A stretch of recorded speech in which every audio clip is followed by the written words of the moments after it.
Starting off this list in our number 10 spot, we have the eruption of Mount St Helens. Mount St Helens is a stratovolcano located in Skamania County, Washington. This volcano is best known for its huge and disastrous eruption on May 18, 1980. This photograph comes from photographer Robert Landsberg, who of course was in the area at the time of the eruption. Before the eruption, he had visited the area in order to photograph and document all of the changes that were happening. On May 18th, he was within a few miles of the volcano when it erupted. Since he unfortunately was located so close to the explosion, he knew he would be unable to escape this disaster, so instead of focusing on the impossible, he focused on taking as many pictures as possible. Robert was obviously incredibly brave and dedicated, but also very smart. After snapping as many photos as he could, including this one, he then secured his camera in his backpack and covered his backpack with his body. He knew he was unlikely to survive, but wanted to make sure that these photos did. His body was found 17 days later with his backpack still underneath him. His film was of course developed and has provided geologists with some really valuable insights with his close documentation of the eruption. In our number 9 spot today, we have the core. This photo shows a physicist named Harold Agnew, and while this looks like a relatively normal, non-threatening photo, what he has in his hand is truly devastating. Harold is holding the nuclear core of what was nicknamed the Fatman atomic bomb. This means that Harold is holding the nuclear core of the atomic bomb that was later dropped on Nagasaki in 1945. The immediate blast of course took many lives, but so did the long-term effects of the bomb, like radiation illness and that sort of thing. It's crazy to look at a photo like this because it seems just so perfectly normal when he literally has a life-changing, world-ending device in the palm of his hand. Also, I don't think I could ever hold something like that. Not only would I just not want to, but I would just be so afraid that something was gonna go wrong. In our number 8 spot today, we have the Challenger crew. This is a photo that was taken of the clearly very excited Challenger crew as they walked down the ramp ready to head off on their mission. The crew even included 37-year-old Krista McAuliffe, who was a high school social studies teacher. She had won a spot on this mission through a program with NASA called the Teacher in Space program, and she had trained diligently for months in order to be the first non-military person in space. On January 28, 1986, the Challenger mission proved to be fatal just 73 seconds after liftoff. 2 rubber O-rings failed because of the cold temperatures of the morning, and on live television, the world watched as the spacecraft broke apart and plunged into the ocean, sadly taking the lives of everyone on board. It is an absolutely tragic event made even more chilling by this final photo. In our number 7 spot today, we have the plague. This photo comes from the 19th century, from the third plague pandemic. This was the first time that the plague had spread to all 5 continents. While we now know something about what that might have been like,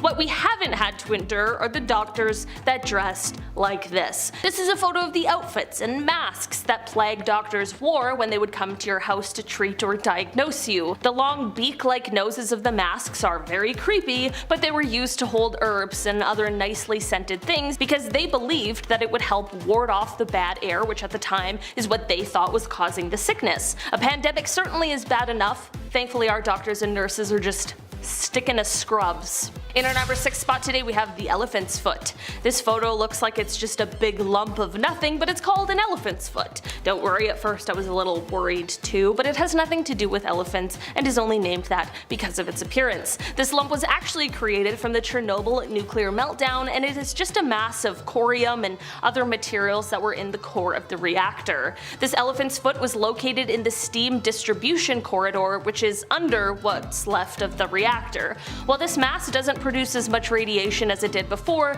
it does still, to this day, produce a deadly amount. It is said that if you stood in front of it for just 300 seconds, that would be enough to get a lethal dose of radiation. It's kind of crazy that even though they knew this, they were still standing there taking pictures of it. But I'm just glad because we all now get to see it, and it gives us just a little more insight into what exactly happened that day. Number 5. Leo the lion! Believe it or not, you've seen this lion before. In fact, you've probably seen him many times. times while watching your favorite films as a kid and even now. The lion in the photo is the one, the only, Leo the lion, the majestic beast who roars the MGM logo, like the old one. Leo the lion was the regular star of MGM since it was founded in 1924. The first MGM lion was called Slats, not Leo, and he actually didn't roar, he was just kind of like looking around. It was more like a gif.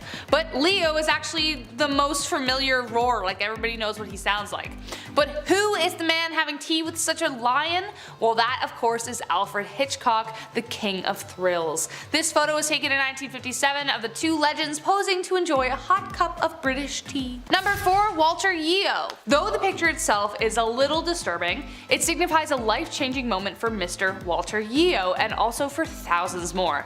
This was one of the world's first plastic surgery procedures. Walter Yeo had suffered a dreadful accident while manning the guns on the HMS Warspite during World War I. He lost both his upper and lower eyelids in the event. A year later, however, he met Sir Harold Gillies, who would be considered the father of plastic surgery. His idea was to take skin from another part of Yeo's body and place it over the area in like a mask-like shape, as you can see in the photo. Dr. Gillies then went on to carry out the surgery on 5,000 injured men from June 1917 onward. And thanks to his work, thousands of people have benefited since the years of the war. Yeo himself lived until he was 70 years old. Number 3. The Dinosphere. The car of the future that really never made it there, and we can see why. Every car we have today has 4 wheels, not just one. Some have more than that now, it's getting confusing. But in the 1930s, J.H. Purvis had a vision. He called it the Dinosphere. It was a large wheel with a cabin in the center for the driver and the passenger to sit. Funny enough, it did actually work. Check this out. But did anyone else notice the problem with driving it? Yeah. You have to drive like Ace Ventura with his window open because it broke, you know what I mean, that scene? Exactly. In order to see past the giant wheel spinning in front of you, you have to kind of rubberneck it out to the side. JH made 2 prototypes, one ran on gasoline and the other ran on electricity. He even designed a kind of bus version that could fit more passengers, but it still needed mini stabilizer wheels, so it had like 6 by the end of it. Do I kind of want one though, because it looks fun? Absolutely. Would I want to take it on a road trip across Canada?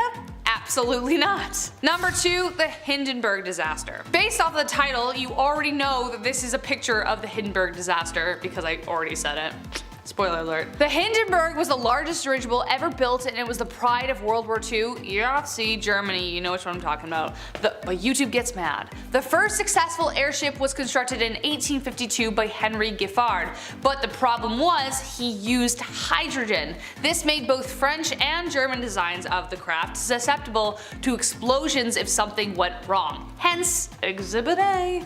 What you are seeing in the photo is the direct aftermath of a devastating accident. On May 6, 1937, the dirigible touched a mooring mast in Lakehurst, New Jersey, sparking the explosion, which took the lives of 13 passengers and 21 crew members. Something as simple as a small spark from the engine ignited the hydrogen core, and the craft fell 200 feet to the ground in flames.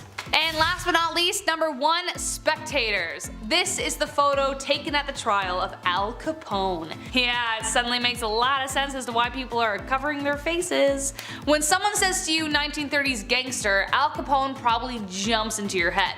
He was deemed public enemy number 1 by the US government for bootlegging and other illegal rackets during Prohibition. The terror the ruthless gangster incited in the city of Chicago is evident by this image. Witnesses and spectators of the trial covered their faces so they wouldn't be recognized by Capone's vengeful accomplices or Capone himself. Behind those fedoras may lie other criminals yet to be unmasked, or civilians scared of a Tommy gun waking them up at night. Either way, you know he must have been one terrifying dude. Authorities did everything they could to catch him, but he would always slip right through their fingers. Finally, his reign came to an end in 1931 when they caught him on income tax evasions of all things that landed him an 8-year sentence. Number 10. The Cube. Alright, Transformers fans, let's do this. I feel like we're hearing more about these things like UFOs or UAPs, whatever you want to call them now. I feel like we're hearing about them now more than ever. So why not kick this weird list off with something off-world? We have to include some alien cover-ups, right? It's me, it's Taylor, why not? I figured that I'd find one that's also not too well known. We haven't seen this one, you know, on YouTube all the time. Not too long ago, this spinning cube-looking craft or drone or something, it was spotted over Missouri, just lurking in the same spot, just hovering, and then it would zoom off. Folks could see it with their naked eye on the ground. It was also pretty obvious. It was eye-grabbing, it was shiny in the sky. Only a couple hours later, it was seen again, but this time it was 700 miles away. This time it was 44-year-old Matthew Jandeka. He was minding his own business, hanging out on the porch, just doing his, Sunday stuff, when this cube, again, this floaty cube, caught his attention. It was a sunny day, the light reflecting off the cube caught his eye, but then a day later, another guy, 30-year-old Justin Johnson, he saw the same thing, but this time he saw it while he was driving home, which is also pretty distracting. The light and the reflections also caught his eye. He says, "At first I thought maybe it was a balloon, but the movements were too odd." In a world full of deepfakes, I mean, do we believe this account? Is this real? Lately everyone's talking about how these UFOs are spheres, so maybe this video is that of a sphere, not a cube. That's cool. I love teaching geometric shapes via alien aircraft. I'm like, this is a triangle. We saw this one in the Navy, and we saw this cube in the sky. Number 9, Amityville photo. Okay, we'll go less UFOs, more ghosts. One M. Night Shyamalan theme to the other. Here we go. This photo was taken inside the actual Amityville house back in 1976. It's a young man, it appears, with glowing white eyes. How comforting is that? Pretty hard to miss there. He's got the glowing. Yep, looks very Sin City of him, just to stare with those white eyes. Now at first I thought this was from a horror movie, right? All those Amityville knockoffs. It looks obviously fake or set up in some way, until you start to read about the details here. See this photo, it was taken with automatic cameras equipped with infrared, not an actual person. So this young lad here probably wasn't expecting a selfie. Why he wasn't smiling or throwing up a peace sign. Makes sense now. Photographer Gene Campbell set up the photo and took it back in 1976. Now at the time, Gene was working with paranormal investigators Ed and Lorraine Warren on the actual case. I'm scared now. This photo was revealed 3 years after it was taken on the Merv Griffin show, and many believe this is the ghost of John DeFeo, one of the victims in 1974. Now, you can't really do this anymore, right? You can't whip out photos from a otherwise crime scene and be like, okay gang, what do we think? Spirit or not a spirit? Vote? Yes? No? Obviously there was backlash after this for obvious reasons, but it took 3 years for that photo to reach the public eye, and now everybody believes in ghosts, or they do a little more than they did before that show. This was long before the Conjuring movie as well, obviously, so this was quite random to see on TV. Do you believe in ghosts? What's the ratio here? Comment down below. I'm not a believer, I'm not gonna lie. I've tried numerous times. I got the Ouija board, did the whole thing. Felt nothing, man. Like an 18-year-old on Christmas. I'm like, is that it? Is it done? Do I have to feel anything anymore? Number 8, Alfred Hitchcock and the MGM Lion. All right, you're gonna hear me roar after this one. This photo was from 1958. You've seen this at some point, right? Hopefully, or else, we'll send over a VHS, we'll help you out. It was taken by Clarence Sinclair Bull. Now the photo appears to be, well, no, it doesn't appear to be at all. It's Alfred Hitchcock serving tea to a lion. Yeah, the famous MGM lion. His name's Leo. That's him. There he goes. He's getting tea. He loves suspense and tea. Who would have thought? And company, it appears. North by Northwest was the only film that Hitchcock did with MGM. So there's a rumor now that he directed The Lion's Roar for the MGM intro, which is fun. But you're also like, okay, that's a real animal. That's sad. And also, that's probably nonsense. There have been 7 MGM lions in total. Yeah, not just one. But Leo was known to be the most friendly. I want to hear about the other 6. I'm like, what happened there? He's still in the logo today, but again, back in the 1950s, it's hard to say what it was really like on set. I mean, it's still a lion being held down for a photo, so probably wasn't a friendly vibe for that fella. Number 7, Gloria Steinem. Oh, here we go, a scandalous one. Back in 1963, the Playboy Club in New York City was booming. It was one of Hugh Hefner's greatest accomplishments at the time. This club was the talk of the town. That is until Gloria Steinem came in and started reporting some stuff. Gloria was a feminist writer. She's an icon. She created Miss Magazine back in 1972, but her career began much earlier, around the 60s. See, she got a job as one of these Playboy bunnies, must be a comfortable getup. And she worked at the club undercover, secretly taking note on how this key holders only establishment was operating, right? Cool, what's going on here? What's the big scoop here? The staff were these young women, these beautiful young women, these bunnies. They had to wear the black bodysuits, the puffy white tails, the whole getup. And at age 28, Gloria worked undercover there for 3 weeks straight. And the piece she released after, appropriately titled A Bunny's Tale, Great title, by the way. She nailed that one. It got so much attention that it kickstarted her freelance career and also made her a feminist icon. This photo of Gloria undercover shows you the comfortable work outfits she had to endure just to get the story out. Yeah, doesn't look like she had her non-slips on there. That's a write-up in my books. In a collection of her writings, Gloria reflects on the undercover piece, saying that it now has outlived all of the Playboy clubs, both here and abroad. That was before Hefner passed away in 2017, so I will add that you also outlived him as well. Good, he wasn't a very nice lad. Let's move on. Number 6, North Sentinel Island. Alright, we got some people, some aliens, some ghosts. What else do we need, Taylor? How about some weird islands? Sure. North Sentinel Island. We gotta head over to India for this one. This island is the home of the Sentinelese tribe. You've probably heard about this at some point. One of the most forbidden islands in the world. But why? Located in the Bay of Bengal, North Sentinel Island is about 1,200 kilometers away from India. And while most islands are shrinking, this one actually grew back in 2014. Yeah, the universe is like, more. Yeah, you need more of this, sure. The island lifted up a couple of meters during an earthquake, so the west and south sides, they gained an extra kilometer. Nice. DLC unlocked. The inhabitants on this island are among the few uncontacted tribes left in the world. They have apparently been there for 50,000 years, and there's no sign of agriculture or even fire. Yet somehow this tribe has thrived for ages. Now, if we try and get close, they will try and drive anybody away. More than fair. Like, we have enough room. We're good. Let's just leave. In fact, back in 2006, 2 fishermen sadly lost their lives because they got too close to the island without knowing who was on it or what the island was. Yeah, you can't just approach random islands. You gotta do some homework. That's why I'm here. Number 5, Skunk Ape. This one is exactly what it sounds like. The Skunk Ape was seen back in 2000, so hopefully, if it's a real thing, it's long gone. Hopefully it's dead by now. It's pretty gross. 2 photos were taken of the supposed Skunk Ape, and this thing looks like Bigfoot's cooler, older cousin, you know? That cousin who has a lava lamp, does kickflips in the garage in October. That kind of cousin, that's the Skunk Ape, really. An anonymous source sent the Sarasota County Sheriff's Department these photos. They mailed them in, which for starters, that's pretty jarring to receive.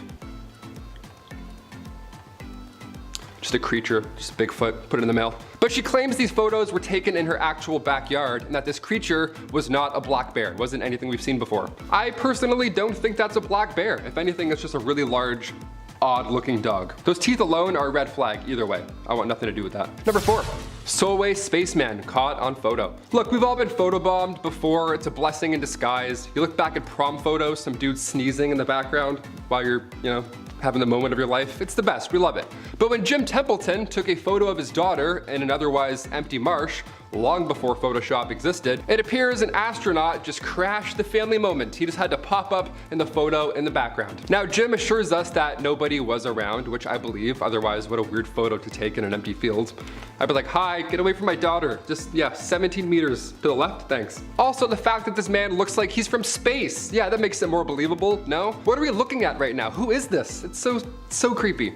Kodak even got involved in this story, right? Like Kodak, the company Kodak. They confirmed this photo was not tampered with. And they know everything. They made Avatar, so they know what's up. Let's run everything by Kodak from now on. Deal? Number 3, Worstead Church Visitor. Okay, time to get a little paranormal. We love those. Hit the lights. Back in 1975, Peter and Diane Berthelot were visiting the Worstead Church in the UK. It was beautiful, right? So like any visitor does, Peter took a photo with his nice Kodak camera, right? He wants to see the truth with his Kodak. Peter took a photo of his lovely wife sitting in the spectacle of a church, but later on, once the photo was developed, somebody else was all of a sudden in the photo now. Or something, we don't really know. Right on the bench behind Diane, there appears to be a person in all white. How calming is that? Maybe it's a wedding, maybe it's their big day. We love it. When the couple went back to the church to ask about who it was, a local suggested they may have gotten photo proof of the White Lady, the spirit of a healer who haunts the church. I mean, as far as surprise ghosts go, that's pretty tame. That's a pretty tame encounter. That's how it should be. Could have been a lot worse. They're like, oh, that's the demon. That's Daryl the demon. Yeah, you don't want any part of that. Number 2, Black Knight Satellite. Not to be confused with Martin Lawrence's Black Knight. That's, although that's pretty historical and memorable in itself. The Black Knight Satellite is something that has been orbiting our planet for God knows how long. We're guessing thousands of years. Everything else on this list is quite recent, but this myth is ancient. This photo here you've probably seen at one point or another. It was taken back in 1998 during an American mission to the International Space Station. Apparently this guy has been hovering over our Earth just watching us. It's some sort of alien satellite. That's a fun theory, no doubt about it. But during a spacewalk in 1998, one of the thermal covers came loose and drifted away from the station. Could this be that cover that just floated off and wrapped itself around a rock or something? Or it could be an ancient night satellite. One of the two. And finally, number 1, the doorbell licker. Nice, we gotta end with the weirdest thing I've ever seen. This one's short and sweet, not much explaining to do here, obviously. Does what it says in the can. Back in 2019, a man was caught on surveillance, a doorbell camera, approaching a home in a neighborhood in Salinas, California. He doesn't say much, he just shows up, doesn't drop off any package, nothing like that. He just shows up and starts licking the doorbell. Not the camera, but the actual doorbell, like the button.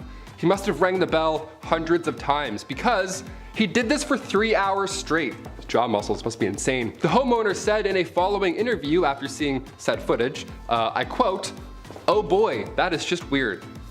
Yeah, that's what they said to that footage for 3 hours of a man licking their doorbell. They're like, "Oh boy, that's weird." If that was me, I'd move. I'd be halfway packing. I'd be like, "Oh boy, that's weird. Grab a box. Let's go. We're moving."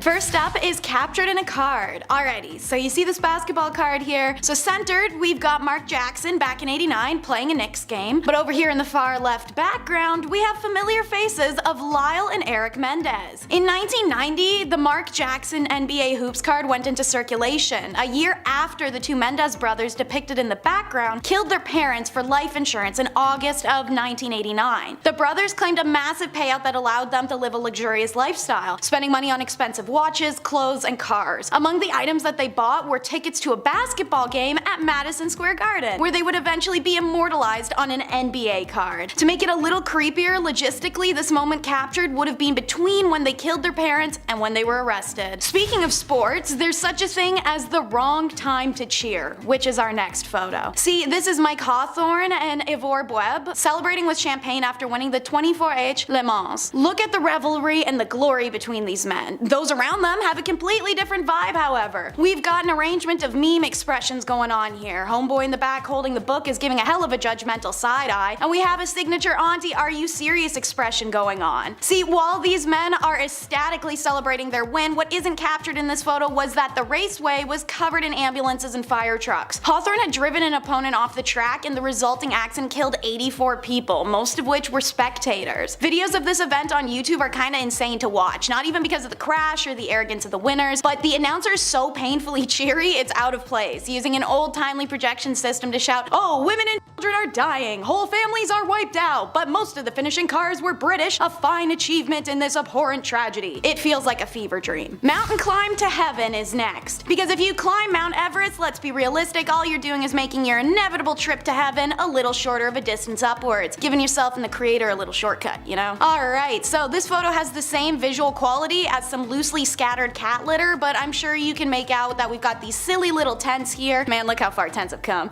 As well as these two dudes in what it looks like high socks. This is the 1924 British Mount Everest expedition. We've talked about a few Mount Everest climber groups and things that have happened to them in a few of our videos, so you may be familiar with this one from our channel. That or literally any Mount Everest movie. They tend to either pick one specific story to document or mismatch all of them together for one plot and then throw Jake Gyllenhaal up on a mountain. Anyways, this photo was taken of George Mallory and Sandy Irvin, shortly after they made their ill-fated attempt to get to the summit. While Mallory's body is found literally decades later in 1999, the body of Irvin never has been. Our next photo is of an undeserving celebrity. Why? Because the reason he's a celebrity is so extremely twisted that it blows me away, and I don't mean an undeserving in a Kim Kardashian made a family of talentless people famous through adult video kind of way. I mean in a seriously sick, twisted, criminal, undeserving way. I'll only be calling this man IS, as I do not believe any more infamy should be granted. The photo you see was from a Japanese magazine after he was released from prison due to insanity. IS killed Dutch-born Renee Harveld, and the two were studying in Sorbonne, Paris. He chose to do this because of her health and her beauty characteristics that he felt he lacked. IS considered himself weak, ugly, and small, and claimed he wanted to absorb her energy through, well, he had her body for 3 days. I'll simply let you piece together what I mean when I say that he had a considerable amount of this body missing and a very interesting fridge contents. But like I said, he was released, so how can you kill someone whilst on a student visa, desecrate remains, and then also do some pretty horrific acts posthumously. He is from a very wealthy Japanese family and they somehow managed to get him released. Also, they paid the victim's parents a huge sum of money for the loss. That's the world we live in. After his release, he was frequently on talk shows, reviewed restaurants for magazines, and appeared in horror films. He even wrote a book on the murder of Renee. This next photo shows us you never know what could be just a reach away. This photo looks relatively normal. Now obviously it's not gonna be, it's on this list, and the fact that it's titled about reaching out to something, well, Sarah Phung, who you see here on the waterline, is a YouTube vlogger who's on a trip to Cyprus's Red Lake. And you can see her literally like 2 feet away from a suitcase lodged in the waterbed. It's 2 years after this photo's taken in 2019 that the drifting suitcase is retrieved and opened to reveal the corpse of a girl. She is one of 7 known victims of serial killer Nikos Mexata, whose signature was doing body dumps in suitcases. It's believed the reason this case was retrieved in the first place was due to previous sightings of it in the water once other victims of Nikos had started to be found and identified at the same time period. Sarah Phung has since commented on what it's like to know that she was so close to a body without being aware. I thought it was a log at the time, but in retrospect, I realized it wasn't. This is a completely fair explanation. As you can see from that picture, the case was incredibly dirty and hard to identify even as a briefcase. This man is the first recorded serial killer on the island of Cyprus and is currently serving 7 life sentences in central prison. Number 5. Oroville Dam. On February 13th, 2017 in Oroville, California, the Oroville Dam, which is the tallest dam in the United States that holds back a reservoir that contains 1.1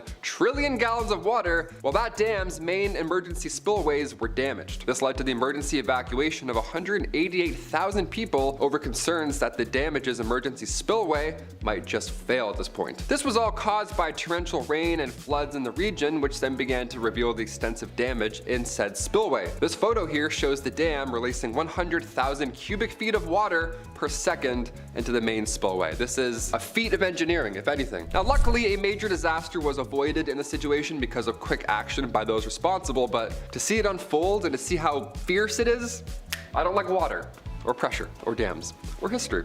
Let's move on. Number 4, the lipstick killer. This is a photo that comes to us from December 10th, 1945. Now, if looking at this image gives you a weird shudder or chill down your spine, you got instincts. Nice. You've heard about this in some way, or yeah, you read the title. You know it's some bad stuff coming. This was written by a terrible person known as the lipstick killer. This photo is an image of a note that he left written on the wall at one of his crime scenes. Now, the photo comes from the apartment of Frances Brown, as just before he wrote this message, he, as you would have guessed, took her life, sadly. After this message was left, he ended up taking the life of another person because he was finally caught by police 6 months later. The message, put in the photo, reads, "For heaven's sake, catch me before I kill more. I cannot control myself." Yeah, the lipstick killer wrote that. It's the scariest thing I ever heard. It's an absolute chilling note with a horrifying backstory. A lot of killers are getting their Netflix specials now, so I'm sure it's only time before he gets one. Number 3, eruption of Mount St Helens. Mount St Helens is a stratovolcano located in Washington. Now the volcano is best known, of course, for its huge and disastrous eruption on May 18th, 1980. And we have a photograph of it, and it's very scary. This photograph comes from photographer Robert Landsberg, who of course was unfortunately in the area at the time of the eruption. Now before the eruption, he had visited the area in order to photograph and document all the changes that were happening. Didn't expect this one. On May 18th, he was within a few miles of the volcano when it did erupt. Now since he unfortunately was located so close to the eruption, he knew he wouldn't be able to escape this disaster. So instead of focusing on the impossible, he focused on taking as many photos as possible. Just like a historian at the end of his life, really. Robert was obviously incredibly brave and dedicated, and also very smart. After snapping as many photos as he could, including this one, he then secured his camera in his backpack and covered his backpack with his body. Protected history. It's like he knew he was unlikely to survive, but he still wanted to make sure that these photos did. That's why it was so important for me to bring it in this list today. His body was found 17 days later with his backpack still underneath him. Plan did work, and his film was of course developed and has provided geologists with some really valuable insights with his close documentation of the eruption. So historically, it's a feat, but also scientifically, it's one as well. Number 2, acid drum. This photo comes to us from the inside of the house of, well, you guessed it, another terrible person. The serial killer Jeffrey Dahmer. Yeah, we all know him. This photo was taken from the inside of his home right after he was found and caught by authorities. Now, before his arrest, he was sadly able to take the lives of 17 individuals. Now, although this photo may look kind of plain, dare I say, the horrors behind it are plentiful. This shot is simple. It shows a drum full of acid that was located inside of his home. You can only imagine the horrors. I don't need to tell you what this was used for, obviously. And I can't imagine the horrors that investigators saw when they first arrived to his house. Even investigating the crimes is one thing, but to show up and see this? It's too much. Thankfully, Jeffrey was caught, and in 1992, he was sentenced to life in prison, but just 2 years later, he was killed by a fellow prison inmate. Insert Curb Your Enthusiasm music. And finally, number 1, Europe flood. This photo comes to us from the summer of 2022, as people across Western Europe experienced disastrous flooding. Now, after days of heavy raining, it ended up turning rivers that were usually normal and calm into these raging currents that ravaged the streets, and sadly left cars and power lines just being swept away. Homes too, they got engulfed and residents were trapped inside. This photo was taken in Erfstadt, which is just southwest of Cologne, and it shows how a bunch of houses collapsed due to subsidence, which is the sun sinking of the ground surface below. Now, unfortunately, these floods caused many people to lose their lives, mostly in Germany, but these were sadly dozens of people in Belgium as well, pretty much everywhere. Bigger than we thought initially, all of which was an absolute tragedy. Rescue workers worked tirelessly to help as many people as possible escape this terrible situation. I couldn't even imagine responding to this, let alone being caught up in it. It's terrible. In 10th place, we have the criminal George Washington. The George Washington, whose gravestone is pictured, was not the first US president, but the first prisoner executed via electric chair in Texas. On February 8th of 1924, Texas executed a total of 5 inmates using its brand new electric chair, which remains a state record for the highest number of executions in a single day. In 1923, Levi Todd, who lived in the same area, made himself a new gambling table and promised George Washington he would give him the leftover lumber. But Levi gave the wood to another man, and George was so incensed that he shot and killed Levi as he sat playing poker with some friends seated around that new table. And to add to his crime, George shot Levi's terrified wife as she ran past a window in the Todd home. Mrs. Todd thankfully didn't die. He shot the Todd's dog and emptied his bullet device trying to kill one of the poker players, Frank Larry. But none of his bullets struck Frank, and he emptied his own safety device at Washington, hitting him with a load of buckshot. When the shooting subsided, Washington ran into the woods, only to be discovered a few days later as he slept, and well, the rest is history. I do have a fun fact for y'all though. The electric chair actually has a name. Old Sparky, and it is currently on public display as part of a replica death chamber at the Texas Prison Museum in Huntsville, Texas, along with tubing and straps used in Texas's first execution by lethal injection. Cool, I might go visit that museum now. In 9th place, we have Victorian death photographs. Photographs of loved ones taken after they died may seem kind of morbid by today's standards, but in Victorian England, they were a way of commemorating the dead and blunting the sharpness of grief. Remember, unless you were rich enough to have a painting commissioned, there really wasn't a way to preserve visual proof that someone existed, and how they looked for future generations. In images that are both unsettling and strangely poignant, families pose with the dead, and consumptive young ladies elegantly recline, the disease not only taking their life, but increasing their beauty. Victorian life was suffused with death. Epidemics such as diphtheria, typhus, and cholera scarred the country, and from 1861 onwards, the bereaved queen made mourning fashionable. Trinkets of memento mori, meaning remember you must die, took several different forms and existed long before Victorian times. Long exposures when taking photographs meant the dead were often seen more sharply than the slightly blurred living because of their, lack of movement. On some occasions, eyes would be painted onto the photograph after it was developed, which was meant to make the deceased more lifelike, while other times death was more obvious. Locks of hair cut from the dead were arranged and worn in lockets and rings. Death masks were created in wax, and the images and symbols of death appeared in paintings and sculptures. But in the mid-1800s, photography was becoming increasingly popular and affordable, leading to memento mori, photographic portraiture. Try saying that 5 times fast. You don't want to know how many times I failed. The first successful form of photography, the daguerreotype, was an expensive luxury, but not nearly as costly as having a portrait painted, which previously had been the only way of permanently preserving someone's image. As the number of photographers increased, the cost of these photos fell. Less costly procedures were introduced in the 1850s, such as using thin metal, glass, or paper rather than silver. I see where Weekend at Bernie's got their inspiration. In 8th place, we have a ghostly mural. The ghostly figures shown in this mural in the Karl-Strasse tunnel in North Rhine-Westphalia, Germany, depict the 21 young people who died in a stampede in 2010 at Love Parade,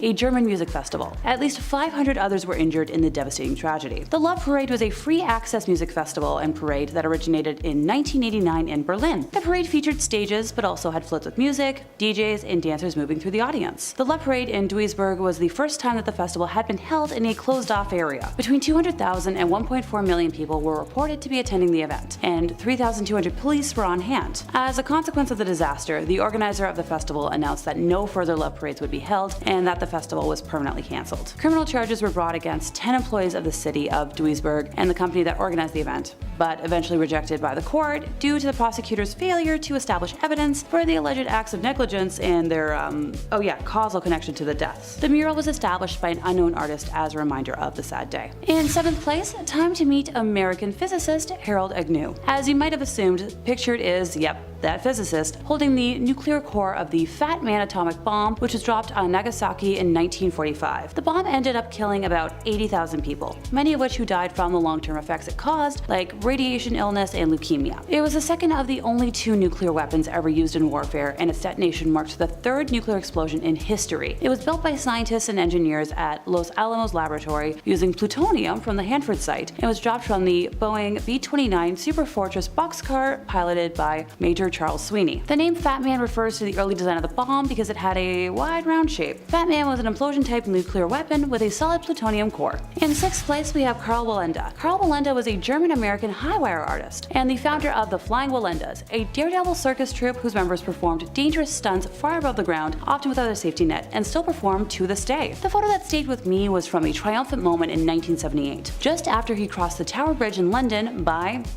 tightrope. Later that year, at the age of 73, Karl attempted a walk between the 2 towers of the 10-story Condado Plaza Hotel in San Juan, Puerto Rico, on a wire stretched 121 feet above the pavement. As a result of high winds and an improperly secured wire, he lost his balance and fell during the attempt, and it was caught entirely on camera. Speaking of the Flying Walendas troupe, as I mentioned before, they still perform to this day, with Karl's great-grandson Nick Walenda breaking world records and performing feats that make my stomach turn. Number 5, Tyler Hadley. Everyone likes a good party selfie, including Tyler Hadley, who we can see here drinking a party cup with some friends. But what they don't know is that if they walked into the master bedroom was the killed bodies of his parents that he ended moments before the party. Tyler allegedly decided how he wanted to commit the crime a few weeks prior to committing them. He often told a friend exactly what he was planning to do at the time, noting that having a big party after a parricide had never been done before. Shortly after noon, Tyler wrote on his Facebook wall, "Party at my crib tonight. Maybe." Around 60 people attended the party at that night, and several had alleged to have noticed the smell of dead bodies.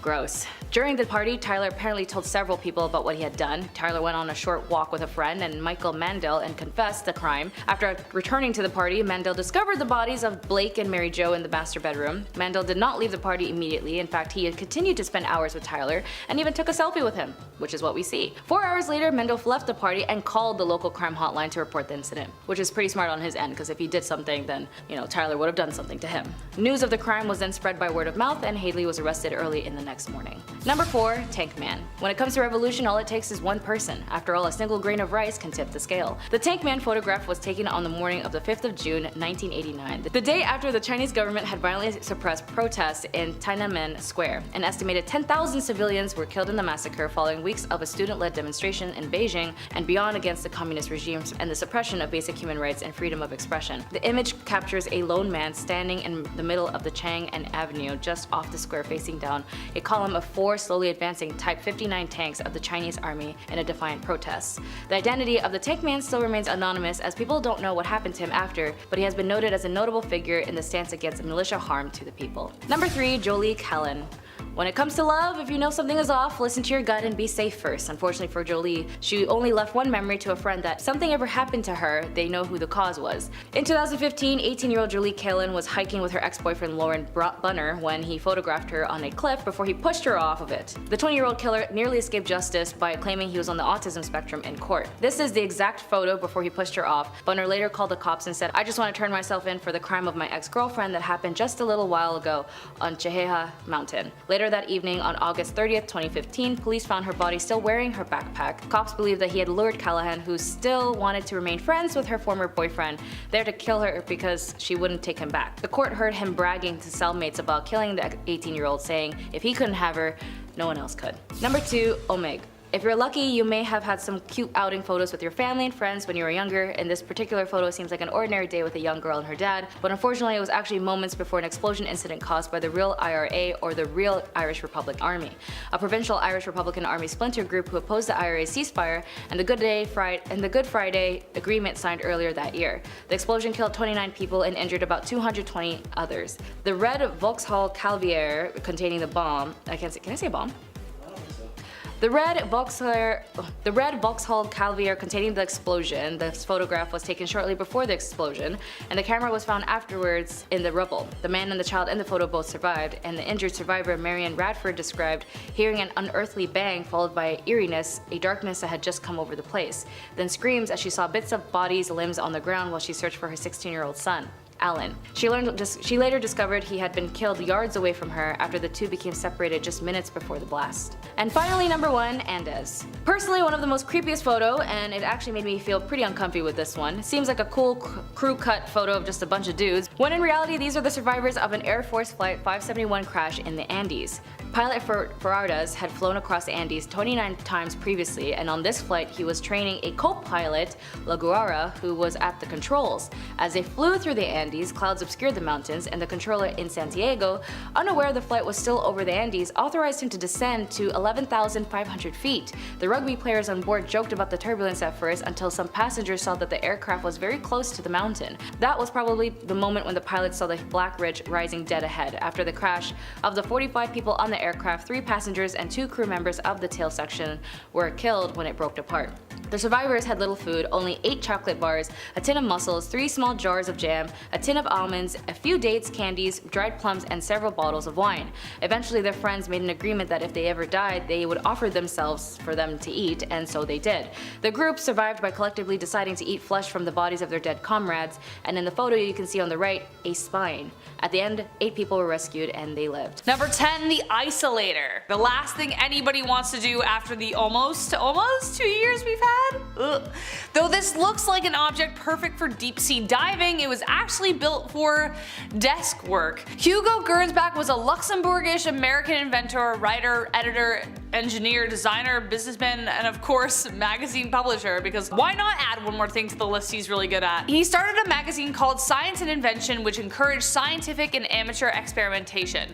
This was one of the inventions published in the magazine and was revealed in July 1925. The main purpose was to block out all of the noise from the surrounding environment, narrow the field of view like horse blinders to improve concentration. But don't worry, there was an oxygen tube attached to help out the studier, so you know you could breathe while you're reading about Shakespeare or something. Number 9, Kangaroo Boxing. Link here.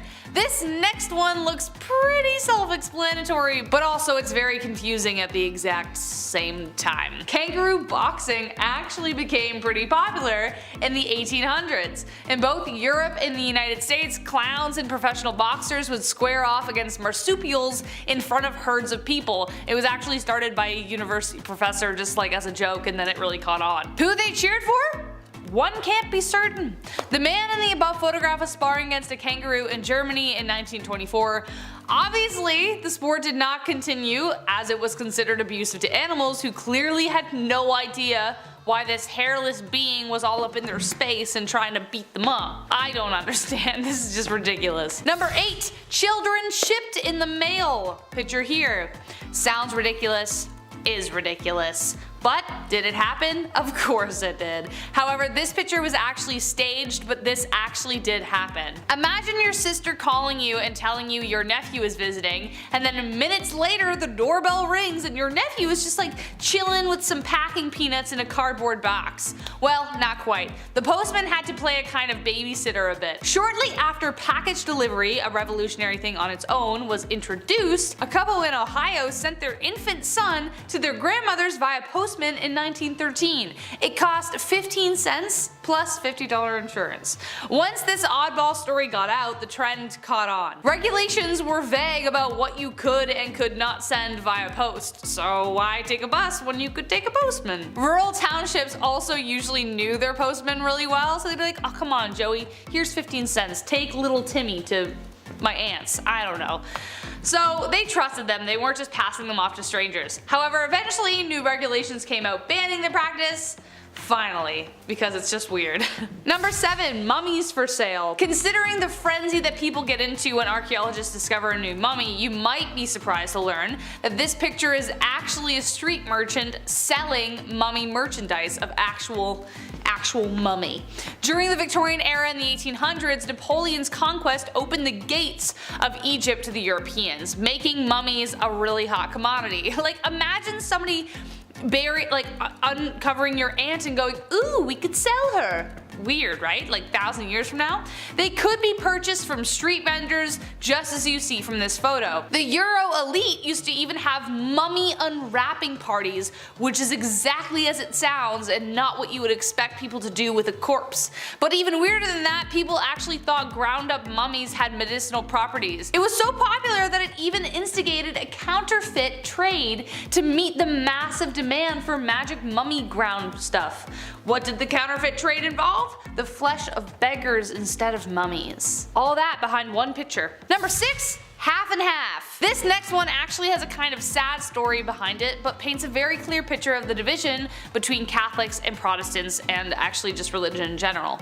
This picture depicts 2 graves in the Netherlands, one belonging to a Protestant and the other a Catholic. In 1842, a 22-year-old Catholic noblewoman fell passionately in love with a 33-year-old commoner, a colonel in the cavalry who was also Protestant, a big no-no. Their marriage was a total scandal, but they said screw you to their peers and stayed together for 40 years. The woman's husband died in 1880, and to forever unite them, she built a grave that would forever keep them together even though they were apart by a wall. The old cemetery was strictly divided into Catholic, Protestant, and Jewish sections, so these 2 monuments were built so they could forever be together. Does anybody have a tissue?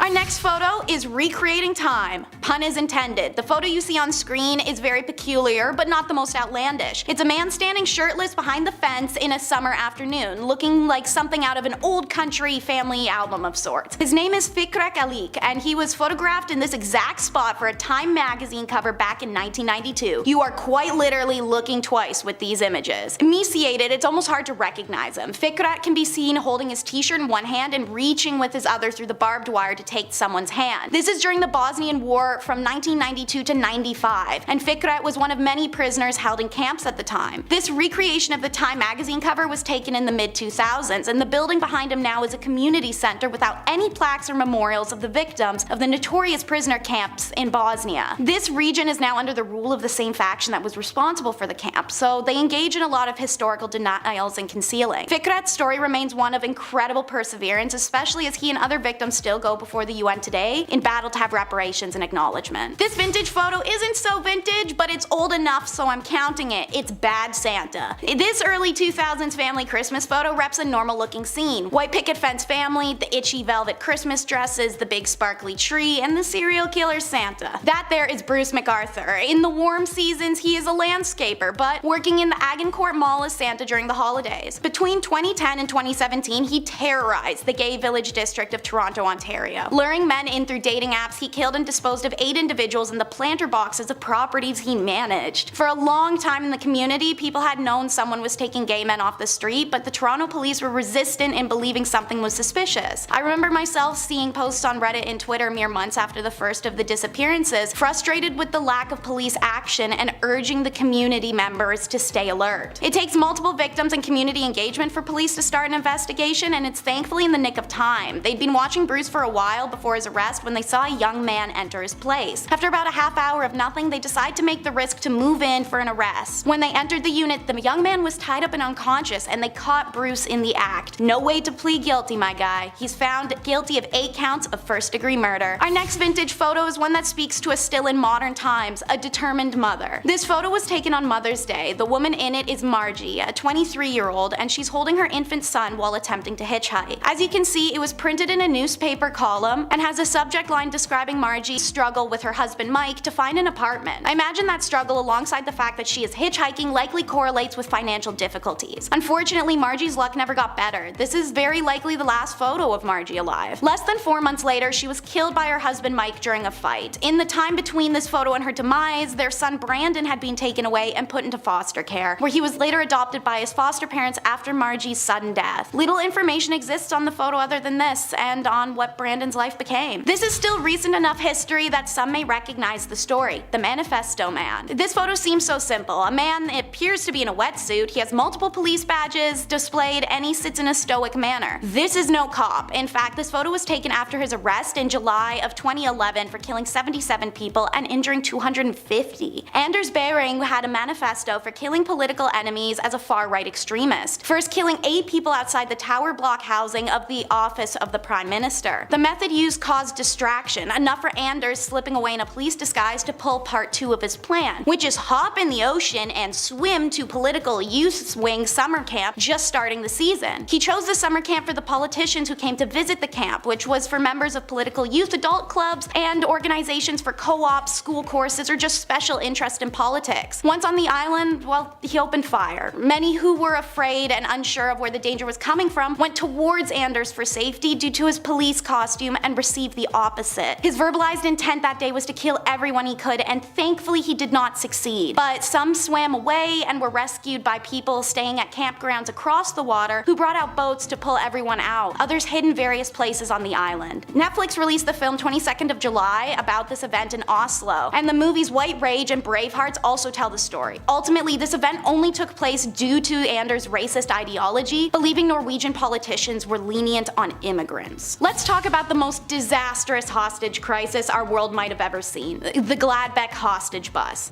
The 1988 crisis in Gladbeck, Germany was the kind of disaster you don't see often. In this photo, you'll see a robber left and a hostage right, taken on the last day of the situation. Day 1, 2 dudes rob a bank and take some hostages. They demand a getaway car and took 2 hostages and then stopped for one of the robber's sisters casually on the way, as reporters follow. Day 2, the same robbers hijack a bus with 32 passengers. Whilst holding out in the bus, they allow reporters some entry to interview them. One robber even came outside the bus for an interview like an MTV Cribs situation, but with hostages. The robbers state that their stance is that they don't care what happens because they'd simply take their own lives anyway if it all went wrong. Obviously, this is a sign for police to maybe, I don't know, handle with a lot of caution. And like tossing stones at glass houses, caution was non-existent. When the robbers take off in the bus, once again followed by police and reporters just doing nothing, the robber's sister is arrested by police at the first gas station they stop at. Her arrest causes the robbers to lash out and kill a hostage, so the police release her and go back to doing nothing. After this, the road trip crosses jurisdictions into Netherlands. The Dutch police are now involved, and they demand the release of any young hostages on board with the promise of a BMW in return. The robbers took 2 hostages with them in the BMW and drove back to Germany. Later on, they were surrounded by a lot of media reporters who took a lot of pictures of the scene, which can be found in Google. That is where our photo of the hostage and the robber was taken. Finally, the German police, after days of this, make a move that isn't just following the robbers like a lost puppy. They rammed the hostage car, causing a crash. One of the hostages flees off the highway as police and robbers engage their firearms. The woman in our photo, Silke Bischoff, is sadly caught in the crossfire. The driving robber said later in an interview that the bullets came from a policeman, but the German police denies that and says that the bullets came from the robbers and hit the hostage. No matter what, the one thing I can say about this whole story is what the f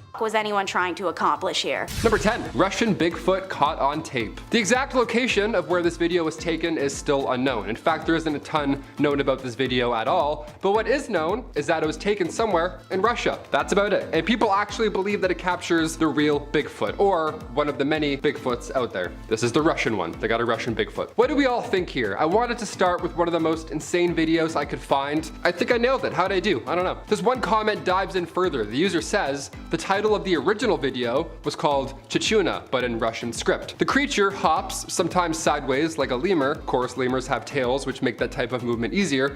And chichunas are sometimes described as having tails, but this creature doesn't appear to have one, does it? No, it looks like a blob of scariness. I don't even know. The original footage was in all Russian and claimed to have been shot in Siberia. It also featured a boy and a dog in the foreground who didn't appear to be all that concerned, but I still believe this footage to be genuine. That's one of the top comments, so you know someone did their research. Number 9, overnight visitor. Oh, this one definitely gives me the chills. I don't like it. This video was taken from a surveillance camera that was placed inside of a couple's home. Not outside, inside. This is scary, and I hope this never happens to anybody watching this video. The footage caught something while they were both asleep, and it's one of the creepiest things that I've ever seen. When the couple woke up the next day, they were unable to find a purse that they knew was in the home right before they went to sleep. So they decided to check their security cameras, and this is what they found. As they were sleeping, a man crept in and was so quiet that he didn't wake them or their dogs up. No, he stood at the top of the stairs watching them sleep for a few minutes, which just adds another layer of ew to this whole scenario. Yeah, always check those nooks and crannies before you go to sleep, I guess. Number 8, Titanic inspection card. This inspection card once belonged to a woman named Marion Meanwell. What could possibly be creepy about an inspection card, you ask? Well, it shows how Marion was not intended to be on the Titanic, but by some turn of events, she unfortunately found herself as one of the passengers that went down with the ship. Now, the card shows that she was originally meant to be traveling on a ship called the Majestic. For some reason, the trip she originally had planned was delayed, and she instead was assigned to the ill-fated Titanic. Yeah, you can see the word majestic is literally crossed out of her card. Adds to the creepy element because it shows her literal change in plans. Number 7, Norway lights. Natural light phenomena is common in our big, beautiful planet. The northern lights, the green flash, solar eclipses, you name it. I bet those were all pretty alarming back in ancient times. Now, some of these natural events look otherworldly. They look cosmic almost. Most of the time, there's an explanation waiting, but for the mysterious glowing orbs floating over Norway, the Hasdalen lights, as locals call them, we still need some answers.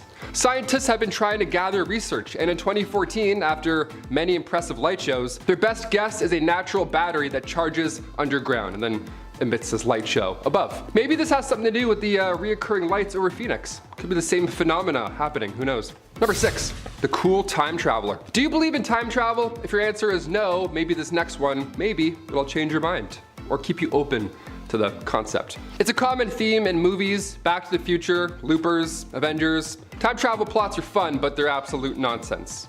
Or are they? When we see a case like the Cape Scott story, we can't help but be intrigued a little bit. Time travel or not, this is an interesting photo. It comes from Ray Peterson's book, The Great Cape Scott Story. That book was from 1974, but the actual photo used in the book was taken over 100 years ago.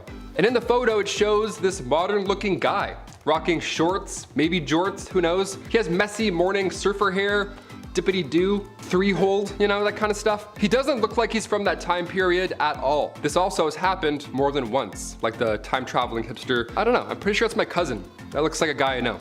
Definitely not a guy from the 1900s, that's for sure. In 5th place, we have the Challenger explosion. On January 28th of 1986, the Space Shuttle Challenger broke apart 73 seconds into its flight, killing all 7 crew members aboard. The spacecraft disintegrated 46,000 feet above the Atlantic Ocean, off the coast of Cape Canaveral, Florida, at 11:39 a.m., and it was the first fatal accident involving an American spacecraft while in flight. The mission, designated STS-51L, was the 10th flight for the orbiter and the 25th flight of the Space Shuttle fleet. The crew was scheduled to deploy a communication satellite and study Halley's Comet while they were in orbit, in addition to taking school teacher Christina McAuliffe into space. The latter resulted in a higher than usual media interest and coverage of the mission. The launch and subsequent disaster were seen live in many schools across the United States. The cause of the disaster was the failure of the primary and secondary redundant O-ring seals in a joint in the shuttle's right solid rocket booster. The record low temperatures the morning of the launch had stiffened the rubber O-rings, reducing their ability to seal the joints. Shortly after liftoff, the seals were breached, and hot pressurized gas from within the SRB leaked through the joint and burned through the aft attachment strut, connecting it to the external propellant tank, ET for short, then into the tank itself. The collapse of the ET's internal structures and the rotation of the SRB that followed threw the shuttle stack, traveling at a speed of Mach 192, into a direction which allowed aerodynamic forces to tear the orbiter apart. Both SRBs detached from the now destroyed ET and continued to fly uncontrolled until the range safety officer destroyed them. The crew compartment, human remains, and many other fragments from the shuttle were recovered from the ocean floor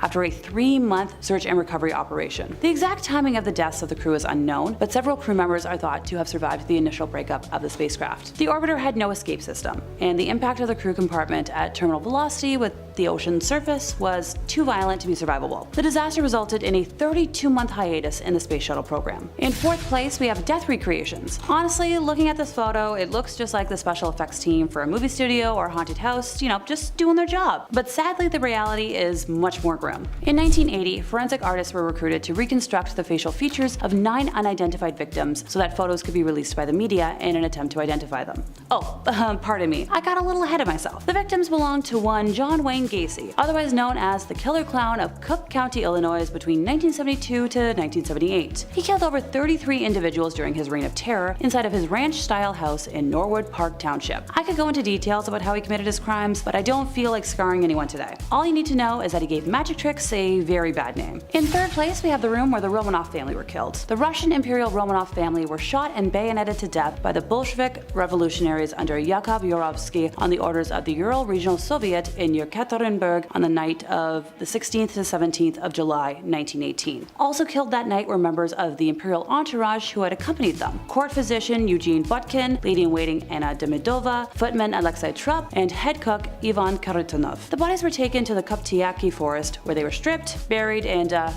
with grenades to prevent identification. In second place, we have camp staff taking a day off. Now, to the unknown eye, this is a very innocent picture, and you might be asking why it's so high up on this list. I'm going to ask y'all to pay close attention to the uniforms that people are wearing. Still not making sense? This photo is of Auschwitz staff enjoying pleasant days off. They look like camp counselors, but their job is, killing people in horrible ways, and they enjoyed it. Most probably took lives not shortly before or after this was taken. Easily the most unsettling photo for me today, since the absolute contrast makes my stomach turn. And in first place, we had the Uruguayan Air Force Flight 571. This picture was taken of a group of survivors of that crash in the Andes. They're all smiling in this photo, but it becomes eerie when you see the human spine to the right of them in the photo. I'll get to it, I promise. On October 13th of 1972, human error caused the plane and the 45 folks on board to crash into the Andes mountain range in Argentina, just shy of the border within Chile. Amid the wreckage of the mangled plane, on a mountain glacier about 80 kilometers east of the planned flight route, 33 passengers were still somehow alive. 5 people didn't survive the first night of below freezing conditions on the mountain in the remote Andes, and a 6th person died within days. Those who were still alive and not, critically injured or in a coma, used parts from the plane to create shelter: snowshoes, goggles, and also figured out a way to melt snow for drinking water. The survivors had no medical supplies or appropriate clothing and were stranded on the mountain as temperatures plunged to like minus 30 degrees Celsius. The little food they had was quickly running out. In a cruel twist, the survivors had found a transistor radio in the wreckage and were using it to listen to updates on the search effort. On day 11, they heard the announcement on the radio that the search for them had been called off. Starvation soon set in. They had 8 bars of chocolate, a tin of mussels, 3 jars of jam, some nuts and dried fruit, and some lollies and a bottle of wine. That's all they had to eat, and that was gone within a week. Desperate, the survivors ate cotton and leather from the plane seats. Okay, alrighty, time to talk about that spine. So eventually, as the bodies of the frozen dead laid around them, the survivors were forced to consider their only chance for survival. All the passengers were Catholic and held deep moral concerns about eating their relatives, teammates, and friends from school, but as a group reluctantly decided eating the bodies of the already dead was their only chance of making it off the mountain alive. They also mutually agreed that if any of them died, the others could eat them for sustenance. Eventually, on December 22nd, which was 72 days after the plane crash, search crews finally recovered the 16 remaining survivors. Number 10, Amelia Earhart. An American aviation pioneer and celebrated figure in the early 20th century, Amelia Earhart was the first female aviator to fly solo across the Atlantic Ocean. Notably, in 1932, she became the first woman to fly solo non-stop across the Atlantic Ocean, covering a distance of over 2,000 miles from Newfoundland, Canada to Northern Ireland. Beyond her aviation achievements, Earhart was a prominent advocate for women's rights. She encouraged women to pursue careers and goals that were traditionally considered to be male-dominated. Earhart was also an author and a popular public speaker, which I wish I could do, and she wrote several books about her experience in aviation and women's issues. In this photo, what seems to be a normal photo of Amelia is actually the last photo we have of her before she went missing. She may have survived her round-the-world attempt only to be later captured by Japanese forces. According to a newly discovered photograph, and according to the new History Channel documentary, the photo is found in a National Archive file as it is shown Earhart alive after her plane fell low on fuel during her mission. The photo depicts a woman believing to be Earhart and a man who looked like her navigator, Fred. A Japanese ship can be seen in the background, carrying what appears to be her plane, as her fate has been debated for decades and has sparked several conspiracy theories. What do you guys think? Or are people just hopeful? Number 9, Volcano. We all love a good nature tour or park hike, but for this man, David Johnston, he really loved the nature of volcanoes and geology, and ultimately pursued his education in the field. He was working with the U.S. Geological Survey at the Cascades Volcano Observatory in Vancouver, Washington, and he was assigned to monitor the activity of Mount St Helens, a stratovolcano that had been showing recently a lot of activity. This photo is when he was doing his research on the earthly giant, but tragically on May 18, 1980, Mount St Helens erupted explosively, triggering a massive landslide and a pyroclastic flow. David Johnston was stationed at the observation post on the ridge known as Coldwater 2, about 6 miles north of the volcano. He radioed in the now famous message, "Vancouver, Vancouver, this is it," to his colleagues at the USGS headquarters, alerting them to the eruption. Regrettably, Johnston's post was directly in the path of the advancing pyroclastic flow, and he perished in the eruption alongside with many others. His body was unfortunately never recovered, and he was only 30 years old. Number 8. The 1986 Challenger. I love space, and I think space is really amazing and cool, as so did these guys, the crew members of the Challenger: Francis R. Scooby, Michael J. Smith, Ronald McNair, Ellison Onizuka, Judith Resnick, Gregory Jarvis, and Christina McAuliffe. The Challenger mission was unique because it included Christina, a civilian schoolteacher who was selected to be the first private citizen to fly in space as part of NASA's Teacher in Space program. However, the Challenger suffered a massive disaster when the failure of an O-ring seal in the right solid rocket booster. Cold temperatures on the morning of the launch weakened the O-ring's elasticity, allowing hot gases to escape and damage the external fuel tank, leading to an explosion that was witnessed by millions of people around the world, and it was a devastating blow to NASA and the space program. Following the disaster, the Space Shuttle program was suspended for over 2 years, and significant changes were made to the shuttle's design and launch protocols. After its investigation, the disaster also led to a renewal focus on the importance of safety in human spaceflight. Number 7. Menendez Brothers. We're all fans of something, whether it's art, music, or sports, and for the Menendez brothers, they would be so excited to see that they happen to be in the photo card. But the most disturbing part of this photo is the fact that these two killed their parents before the photo was even taken. They went on a 6-month spending binge with their money. The case was so shocking to the media, including how after the deaths occurred, the brothers went to watch James Bond's License to Kill and tried to use it as an alibi. How a week prior their mother confided to her therapist that she was worried that her sons were psychopaths, and how one brother bought an entire chicken wing restaurant with the parents' money after they had passed away. Their father was an executive in the entertainment industry, and both went into private schools, and the older brother Lyle was briefly enrolled in Princeton. After 2 deadlocked juries, LA prosecutors retired the brothers in a courtroom that did not allow cameras, and the new jury found them guilty on 2 counts of the first degree. They were sentenced by the judge to life in prison. Number 6. Aquino. Filipino people have been known to fight resistance against imperialism and oppressors, as that seems to be all of our history to be composed of, and that is the truth. And for Ninoy Aquino, he was opposing threat as the political activist against the long dictatorship and assailant of the martial law, Ferdinand Marcos. He tried to run for president in 1973, but then Marcos declared martial law in 1972, preventing him to run. Benigno Aquino, or as we know by his nickname Ninoy Aquino, was imprisoned by the Marcos regime for speaking out against him, where he was locked in prison and tormented for 7 years. It wasn't until he suffered a heart attack did Marcos' wife Imelda allowed him to go to the United States to get treatment, only under the condition that he does not come back home to the Philippines. But Aquino knew that his love for the people and the Philippines was more important, as there were many people wrongfully prosecuted or just be found dead on the street for protesting against Marcos. He did plan to go back, and before he arrived to the Philippines, he warned reporters, "Hey, this might be the last time you ever actually speak to me," and he was right. In this photo was the photo before he left the plane out towards the Philippines airport. He kept saying he had a bulletproof vest on, but the assailant shot him in the head. There were countless reporters that day that knew something was going on, only for them to be all shocked to see his body on the ground. There's even footage of his assassination online, and his death sparked an outrage throughout all of the Philippines asking for justice. But of course, the United States always has to get involved in something, and they were able to get the Marcos family out of persecution from the very people he tormented and controlled for years. Number 5. Lascaux Cave. If you didn't visit this cave back in 1963 or sooner, well, you lost your chance because, well, humans ruin everything. Now we can't even see ancient art anymore because, well, it's too many of us. The Lascaux cave system is now a World Heritage Site in France, but once it was a booming tourist attraction. These cave paintings, see, they're 17,300 years old. They're quite ancient. We can't really touch them. You can't have someone write Steve was here on it. Can't do that. Paintings that depict cattle, bison, stags, you name it. They're beautiful. They're complex, and of course, like I said, they're extremely old. So old, in fact, that the cave was closed to the public forever in 1963 after it declared human presence wasn't healthy for the the art. Yeah, our dirty coffee breath would eventually cause this art to fade away, so we had to hold our breath. We gotta leave, we gotta close it off. There we go. Plus, I'm sure somebody would have snuck in with a Sharpie by now and ruined it. You know what I mean? Or like graffiti, it would have been gone by now. You know it. 7,000-year-old paintings. Yeah, protect these for another 17,000 years, please. Number 4, Surtsey Island. Another fun island, another weird story. Here we go. When it comes to new things in life, it's pretty rare that we get a new island, right? Especially on our planet when we're losing things and melting. How lucky are we? Sure. We're even luckier that Disney didn't build a resort here first, because now scientists, now they get a chance to study what an island looks like without human interaction. That's a fun little project to focus on in the future. That's cool. It's pretty cool. It's weird and scary, but it's cool, I guess. Yeah, I'm kind of nervous. I don't know. Surtsey Island in Iceland, as of right now, it's only open to a few scientists and geologists. Everybody else, beat it. Go find your own island. Get out of here. It was born from a volcanic eruption back in 1963, and scientists, they have one rule on this island. Don't talk about Fight Club. And the second rule is no seeds. Yeah, no life, no chance at life at all. Choose something else, anything else, please. One guy accidentally pooped out a tomato seed and he almost ruined the whole operation. Guy almost ruined this entire plan. What a stressful job. It's so eerie to see the oldest human history and then immediately after see a new island where humans are forbidden. It's like, we're not allowed to go and be places anymore. I'm kind of,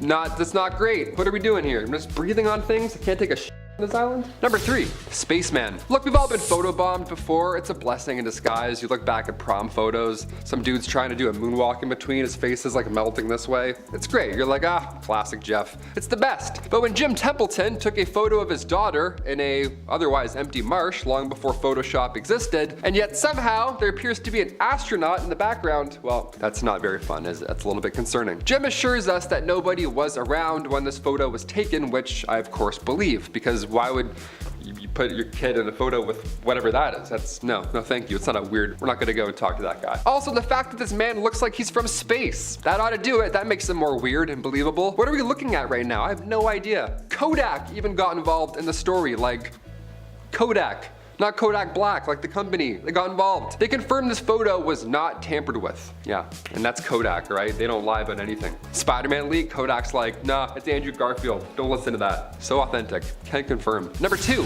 nursing home spirit. This photo was taken from a nursing home resident the same night that another resident had passed away, which is an odd thing to do, just set up a camera thing right after, like, just in case, maybe we'll catch one. Well, they did. This was back in 2015, and that night they heard a door open and close, but there were no visitors allowed at the time, so, some Kodak was coming into the picture at this point. So now there's a great amount of people who think that this image is one of two things. It's either the spirit of the resident that passed away, or it's the Grim Reaper. Yeah, the door opening and closing. People think that was the Grim Reaper coming in and then leaving, which is so scary. How long was he in there? Was it like 46 seconds, 4 minutes? How long does this guy operate? Is he quick? Is it like bussing tables? Is he just like, all right, let's do this? Is he like Santa Claus? I feel like he's like Santa Claus. A few comments were also saying that it's comforting, this photo, to know that in the end you aren't alone, and that you have someone assisting you to the afterlife. No, I'm good. I'd rather die alone than have whatever that is break into my home and closing open doors. I'm good. And finally, number 1, the Battle of Los Angeles, or lack thereof. We'll see. I don't know. This is a weird one. Of course, we have to end on one of the most unspeakable battles, photos, whatever you want to call it, of all time. The Battle of Los Angeles, otherwise known as the Great Los Angeles Air Raid, happened during World War II, right at the end of February 1942. Now, this event, first of all, took place only a few months after the Pearl Harbor attack, so I'll admit everyone's a little on edge. We're a little stressed out, we've got some hands hovering over some buttons, we're a little nervous. Sure, something like 25 enemy aircraft was apparently spotted flying over Los Angeles in the late hours of February 24th. So air raids then went off, blackouts were put in effect. This was not a drill, right? Or was it? What was this? This thing was getting lit up in the sky. Around 1,400 shells were blasted off and 2 people had a heart attack. That's how loud it was. In total, 5 people ended up dying from this retaliation, and apparently it was a false alarm. Although many now believe that it was UFOs or aliens, and that's why we were launching stuff at it. A press conference was held by the Secretary of the Navy, Frank Knox, and he called the incident war nerves. People have heart attacks. He's like, oops, I was nervous, my bad, slipped. Little quick reaction there. Kicking off our list at number 10, the Pioneers' Defense. Right off the bat, yeah, look at this one. I don't have to explain why it's creepy in any way. A whole town appears to be wearing gas masks. Yeah, you could probably guess which era this is. This image was captured in 1937 by Russian photographer Victor Bulla. Adapting to new safety regulations these last few years have been challenging, no doubt about that. But in 1937, if you wanted to join the Young Pioneers, which is the Soviet version of the Boy Scouts, well, you had to wear these huge gas masks and part of military preparation. Yeah, welcome to Boy Scouts. Grab a button and then put this vacuum cleaner on your face. Enjoy. Break a leg. It's gonna hurt your back a bit. This photo is haunting. It's from the Leningrad area, and it happened while dictator Stalin was still in charge. These masks are so haunting to look at. We see them after the fact, but to see them being worn in real time in that photo, I don't know. Maybe this photo gets me because we can't see anybody's faces or ages.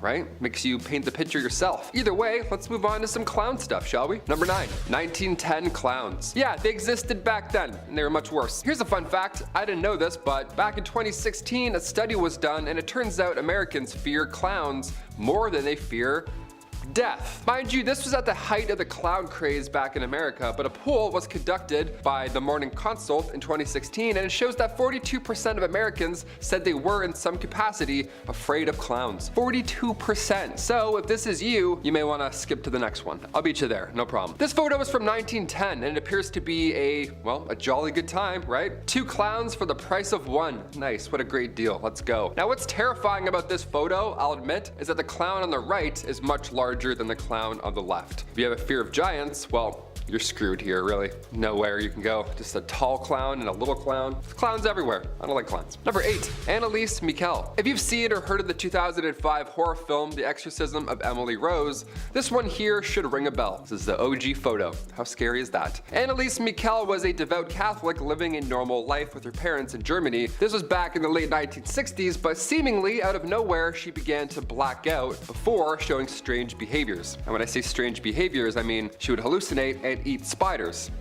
Stuff like that. Yeah, it was pretty scary. It was also extremely unhealthy, but ultimately Anneliese claimed to be possessed by the devil, and her parents soon had to agree. Cut to 67 exorcisms later, Anneliese sadly died of malnutrition at age 23 in 1976. And like I mentioned at the start of this point, her story was so widely known and shocking that it eventually inspired the 2005 horror film, The Exorcism of Emily Rose, which I have seen, and it is very scary. All real. Turns out. Sleep in fear. Number 7, the fire. This is a photo that comes to us from 2003. Not quite vintage, but still old enough. I'm 28. Yeah, where's time going? I don't know. This one came from the Station nightclub back in Rhode Island, and it shows the band Great White as they perform. Now, while this may seem like just a regular photo that somebody took on their Motorola Razr, what ensued shortly after this photo was taken is absolutely horrifying and tragic. Basically, as the band performed, there were some pyrotechnics that were set off, and they were meant to be a spectacular display, but they only ended up coming out as a disaster. See, the fireworks ended up setting all of the flammable acoustic foam in the walls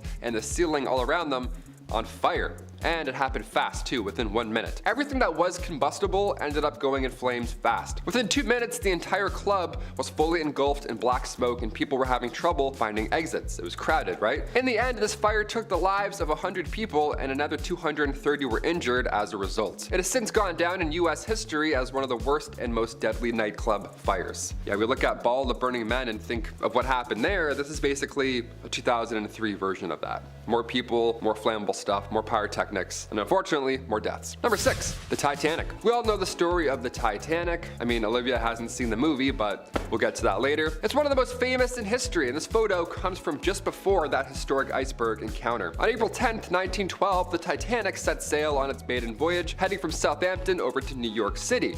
Now, the ship took a couple stops along the way, one in France and the other in Ireland, before setting off ultimately for the United States officially. Now, somewhere along the beginning part of its journey, somebody was able to snap a photo of the ship as it sailed away. Now, it's not clear exactly where this photo was taken because it's old and there's a lot of water, but it is thought to be the last photo of the ship ever before its tragic end. Considering it was only 4 days after the ship set sail that it hit the iceberg, it is likely that this photo came not too long before that terrible day. So yeah, they're probably right. This was probably the last photo. In our number 5 spot today, we have Mount Pinatubo.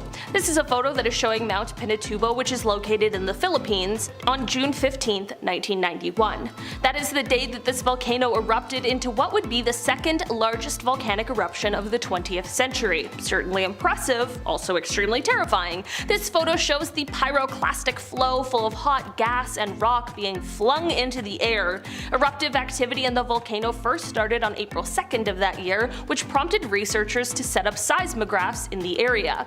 By June, the volcano was having a group of progressively shallower eruptions before, on June 12th, the volcano had its first spectacular eruption, which sent an ash column 19 kilometers up into the atmosphere. After more highly gas-charged magma reached the surface on June 15th, the volcano once again exploded, this time sending the cloud of ash 40 kilometers up into the atmosphere. Volcanic ash and pumice blanketed the surrounding area, and pyroclastic flows filled what were once deep valleys with fresh volcanic deposits. It was truly magnificent and extremely powerful, and this photo shows just that. In our number 4 spot today, we have the Pioneer's Defense. This photo is known as the Pioneer's Defense, and man, does it ever look creepy. This photo comes from 1937 and it was taken by a Russian photographer named Viktor Bulla. This photo takes place in the Leningrad area, which is now known as St. Petersburg, which is the second largest city in Russia. The people in this photo were part of a group that was the 1930s Russian equivalent of our Boy Scouts, and it was called the Young Pioneers. The masks on their faces leave a very eerie feeling, and for a fair reason. These people were doing a military preparation drill, which is the reason for the gas mask. This photo was taken during a time where the country was under the dictatorship of Joseph Stalin, and the residents were constantly unsure of what was going to happen. The country was already seeing death, and people were already frightened just a few years before the start of World War II. In our number 3 spot today, we have the lipstick. This is a photo that comes to us from December 10th, 1945. If looking at this image gives you a shudder down your spine, that absolutely makes sense, as it was written by a terrible person known as the Lipstick Killer. This photo is an image of a note he left written on the wall at one of his crime scenes. The photo comes from the apartment of Frances Brown, as just before he wrote this message, he took her life. After this message was left, he ended up taking the life of one other person before he was finally caught by police 6 months later. The message scrawled in the photo reads, quote, "For heaven's sake, catch me before I kill more. I cannot control myself." It is an absolutely chilling note with a horrifying backstory. In our number 2 spot today, we have the acid drum. This photo comes to us from inside the house of another terrible person, the serial killer Jeffrey Dahmer, made very famous recently. This photo was taken from the inside of his home after he was found out and caught by authorities. Before his arrest, he was sadly able to take the lives of 17 different people. Although this photo might look kind of plain, the horrors are plentiful. This shot shows a drum full of acid that was located inside of his home. Probably don't really need to tell you what it was used for. I can't imagine the horrors investigators saw when they entered his home, and even previous to that as they investigated his crimes. Thankfully, Jeffrey was caught, and in 1992 he was sentenced to life in prison, but just 2 years later he was killed by a fellow prison inmate. In our number 1 spot today, we have the Dyatlov Pass incident. If you have never heard of the Dyatlov Pass incident, you better buckle in because it is so terrifying. This photo was taken in February of 1959 as 9 young Soviet hikers sent out to trek through the Ural Mountains. They had set up a camp, and sometime during the night, something happened that made them cut their way out of the tent and all flee the site. Leaving in such a rush, they were of course underdressed for the bitterly cold weather, and 6 of them ended up passing away from hypothermia, which is extremely tragic. The other 3, however, is where this story takes an even more frightening turn. Like I mentioned before, no one knows why they fled the tent in the first place, and the last 3 hikers were found passed away with severe signs of physical trauma that no one agreed on what had caused it. In 2019, the investigation was reopened, and just last year there was a conclusion that a kind of avalanche called a slab avalanche was the cause for these injuries. Before you come at me in the comments, I know that not everyone is convinced that's what happened, and I don't blame you.